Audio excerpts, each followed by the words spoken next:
ನಮಸ್ಕಾರ ವೀಕ್ಷಕರೇ, ಶ್ರೀ ನ್ಯೂಸ್ ಕನ್ನಡಗೆ ಸ್ವಾಗತ. ನಾನು ಅಶ್ವಿನಿ. ಇದನ್ನೆಲ್ಲ ಅಲ್ಲಿ ವಾರ್ಡನ್ ಆಗಿರ್ಬೋದು, ಅಲ್ಲಿ ಇರುವಂಥ ಪ್ರಿನ್ಸಿಪಲ್ ಆಗಿರ್ಬೋದು, ಅವರ ಜವಾಬ್ದಾರಿ ಮಕ್ಕಳಿಗೆ ಒಳ್ಳೆಯ ಸಂಸ್ಕಾರ ಕೊಡುವಂಥ ಶಿಕ್ಷಣ ಬೇಕಾಗಿದೆ. ವಸತಿ ಶಾಲೆಗಳು ಯಾಕಂದರೆ ಪೂರ ಬಡತನದಲ್ಲಿದ್ದಾರೆ ಅಂಥ ಮಕ್ಕಳಿಗೆ ಒಳ್ಳೆಯ ಶಿಕ್ಷಣ ಪಡೆದ ನಮ್ಮ ದೇಶದ ಆಸ್ತಿ ಆಗಲಿ ಅಂತೇಳಿ ಮಕ್ಕಳು ನಮ್ಮ ವಿದ್ಯಾವಂತರಾಗಬೇಕು, ಬುದ್ಧಿವಂತರಾಗಬೇಕು, ನೀತಿವಂತರಾಗಬೇಕು ಅಂತೇಳಿ ತಮ್ಮ ತಂದೆ ಏನೋ ಕನಸು ಕಾಣ್ತಿರ್ತಾರೆ. ಇಲ್ಲಿ ಆ ಸಂಸ್ಕಾರ ಸಿಗಲಾರ್ದಕ್ಕೆ ಅಲ್ಲಿ ವಸತಿ ಶಾಲೆಯಲ್ಲಿ ಆದರೂ ನಮಗೆ ಸರ್ಕಾರ ವತಿಯಿಂದ ಅವರಿಗೆ ಒಂದು ಒಳ್ಳೆಯ ಸಂಸ್ಕಾರ ಸಿಕ್ಕರೆ ನಾಳೆ ನಮ್ಮ ಭವಿಷ್ಯ ಉಜ್ವಲ ಆಗ್ತದೆ ಅಂತೇಳಿ ಏನೋ ಕನಸು ಕಾಣ್ತಿರ್ತಾರೆ. ಆದರೆ ಇಲ್ಲಿ ನೋಡಿದರೆ ಇವರು ವಾರ್ಡನ್ಗಳು, ಪ್ರಿನ್ಸಿಪಲ್ರು ಯಾರೂ ಇರೋದಿಲ್ಲ ಅಲ್ಲಿ.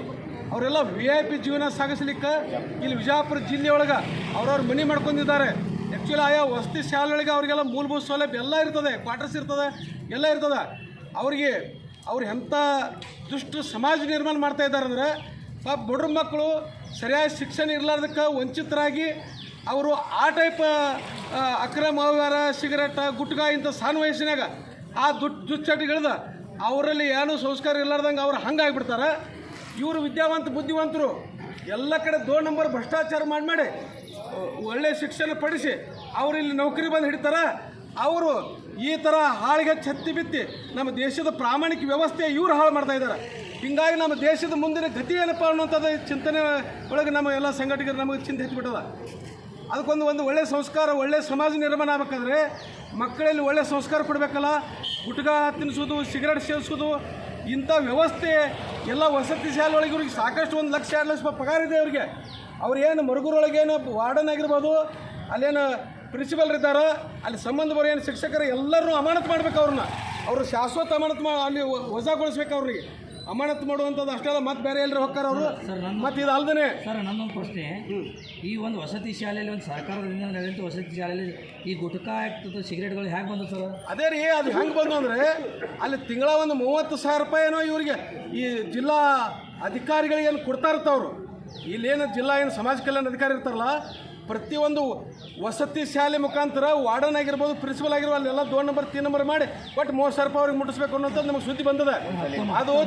ಅದು ತನಿಖೆಗೆ ಒಳಪಡಿಸ್ಬೇಕು. ಅದು ಎಲ್ಲಿದ್ದು ಬಂತು 30,000 ರೂಪಾಯಿ ಎದುರಿಸಲಾಗಿ ಬಂತು ಅಂದರೆ ಇವರು ಇವರಿಗೆ ಅನುಕೂಲ ಮಾಡಬೇಕು. ಅವರಿಗೆ ಇಲ್ಲಿ ಬಿಜಾಪುರ ಇರ್ಲಾಕ ಅನುಕೂಲ ಮಾಡಿಕೊಡ್ಬೇಕು. ಅವರಿಗೆ ಅಲ್ಲಿ ವಸತಿ ಕಂಪಲ್ಸರಿ ಇರಬೇಕಾಗಿತ್ತಲ್ಲ. ಸರ್ ವಸತಿ ಅಲ್ಲಿ ಇರ್ಲಾಕ ಆಗೋದಿಲ್ಲ ರೀ, ನಮ್ಮ ಹೆಂಡ್ರ ಮಕ್ಕಳು ಎತ್ತಿಲ್ಲ, ನಾವು ಸೆಟಾಗಿರ್ತೀವಿ, ನಮ್ಮ ಮಕ್ಕಳೆಲ್ಲ ಭಾಳ ಒಳ್ಳೆ ಬುದ್ಧಿವಂತರ ಆಗ್ಲಾಕ ನಾವು ಇಲ್ಲಿ ಸೆಟಾಗಿರ್ಬೇಕಾಗಿದೆ. ಅವರು ಬಡ್ರ ಮಕ್ಕಳಲ್ಲಿ ಸಾಯ್ವಾರಕ್ಕರೆ ಅಲ್ಲಿ ಏನಕ್ಕಾಗ ಸಾಯ್ವಾರಕ್ಕರೆ.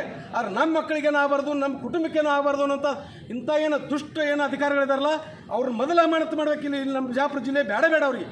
ನಾವು 2-3 ವರ್ಷದಿಂದ ಆಯ್ತು ನಮ್ಮ ಸಂಘಟನೆಯಿಂದ ನಾವು ಜಿಲ್ಲೆ ಆಡಳಿತದಲ್ಲಿ ದಕ್ಷತೆ, ಪ್ರಾಮಾಣಿಕತೆ, ಪಾರದರ್ಶಕ ಆಡಳಿತ ಬರಬೇಕು ಅಂತೇಳಿ ನಾವು ನಿರಂತರ ಹೋರಾಟ ಮಾಡ್ತಾಯಿದ್ದೀವಿ. ಆ ಹೋರಾಟಿಗೆ ಒಂದು ಸ್ವಲ್ಪ ಅವ್ರಿಗೆ ಒಂದು ಕಾಳಜಿ ಅನ್ನೋದಿಲ್ಲ. ಬಿಜಾಪುರ ಜಿಲ್ಲೆ ಜನತೆ ಅಂದ್ರೆ ಏನು ಬೇಕಾದ ಹೊಯ್ಕೊತ್ತು ಹೋಗೋರ, ಏನು ಬೇಕಾದ ಮಾಡ್ರೆ ನಡೀತದ ಅನ್ನುವಂಥ ಏನು ಪ್ರವೃತ್ತಿ ಬೆಳೆಸ್ತಾ ಇದ್ದಾರೆ. ಅದು ಮುಂದಿನ ದಿನಮಾನದಲ್ಲಿ ಆಗಬಾರ್ದು ಸರ್. ಪ್ರತಿಯೊಂದು ಇಲಾಖೆಯಲ್ಲಿ ದಕ್ಷತೆ ಆಡಳಿತ ಬರಬೇಕಾಗಿದೆ, ಪ್ರಾಮಾಣಿಕ ಆಡಳಿತ ಬರಬೇಕಾಗಿದೆ.